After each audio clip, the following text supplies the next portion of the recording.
আমাদের প্রভু এক, এক নবীর উম্মত, জীবন বিধান এক, ঐশী বাণী কোরআন। আমাদের প্রভু এক, এক নবীর উম্মত, জীবন বিধান এক, ঐশী বাণী কোরআন। তবে কেন এক নও হে মুসলমান, এক হও করিয়া আহ্বান। বাইতুল্লাহ এক, মদিনা শরীফ এক, উহুদ পাহাড় এক, বদরের মাঠ এক, একটা তো জীবন আর মরণ যে একটাই, একসাথে মিলে মিশে একটাই প্রাণ।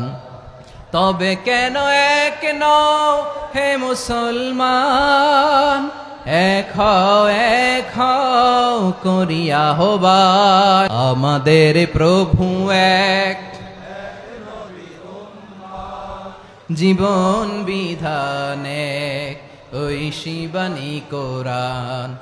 তবে কেন এক নও হে মুসলমান, এক হও করিয়া আহ্বান। আওয়াজ করে পড়ুন আল্লাহু আকবার। তাই প্রতিবেশী দেশকে বলবো, আমার ভাইয়েরা, আপনারাও আমাদের ভাই, বন্ধুত্ব দিলে বন্ধুত্ব পাবেন। বন্ধুত্ব ইজ ওয়েলকাম, দাদাগিরি নয়। বন্ধুত্ব ওয়েলকাম, দাদাগিরি নয়, লাউড এন্ড ক্লিয়ার।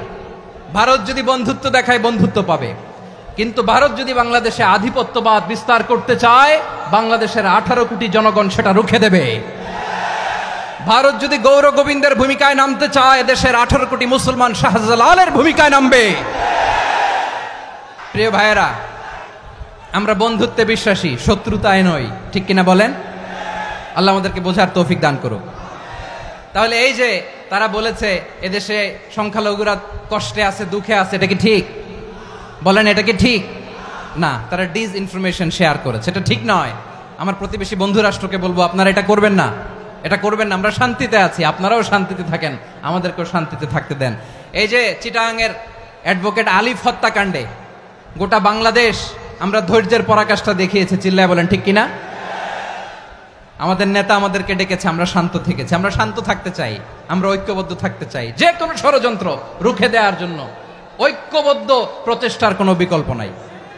তাই আজকের আলোচনার ছোট্ট একটা টপিক আমি শিরোনাম ঠিক করেছি, আমাদের জীবনে, সমাজ জীবনে, ধর্মীয় জীবনে, রাষ্ট্রীয় জীবনে ঐক্যবদ্ধ থাকার গুরুত্ব। এবার আওয়াজ করে পেকুয়ার ভাইয়েরা বলেন, আমরা ঐক্যবদ্ধ জীবনযাপন করতে চাই কি চাই না? আল্লাহ তাআলা সে নির্দেশনাই দিচ্ছেন। আল্লাহ তাআলা ইরশাদ করছেন, ওয়া'তাসিমু বিহাবলিল্লাহি জামিআন ওয়া লা তাফাররাকু ওয়াযকুরু নি'মাতাল্লাহি আলাইকুম إذ كنتم أعداء فألف بين قلوبكم فأصبحتم بنعمته إخوانا وكنتم على شفا حفرة من النار فأنقذكم منها كذلك يبين الله لكم آياته لعلكم تهتدون الله أكبر পড়েন। আল্লাহ বললেন, ও গোলামেরা শোনো, ওয়া'তাসিমু বিহাবলিল্লাহি জামিআ, ও আমার গোলামেরা সবাই মিলে আল্লাহর রশিকে আঁকড়ে ধরো। আল্লাহর রশি হলো ইসলাম, আল্লাহর রশি হলো কোরআন। আল্লাহ বললেন কোরআনকে আঁকড়ে ধরো, ইসলামকে আঁকড়ে ধরো। একা একা আঁকড়ে ধরলে চলবে না, জামিয়া, সবাই মিলে আঁকড়ে ধরো। এই আদেশটা আমাদের জন্য দান করেছেন কে? আল্লাহ তাআলার নির্দেশ, ওয়া'তাসিমু বিহাবলিল্লাহি জামিআ, সবাই মিলে আল্লাহর রশিকে আঁকড়ে ধরো। হাবলুল্লাহ মানে আল্লাহর রশি। হাবলুল্লাহ মানে কি? রশি। এই হাবলুল্লাহ আল্লাহর রশি বা আল্লাহর রজ্জু দ্বারা উদ্দেশ্য হচ্ছে ইসলাম। আল্লাহর রশি দ্বারা উদ্দেশ্য কি?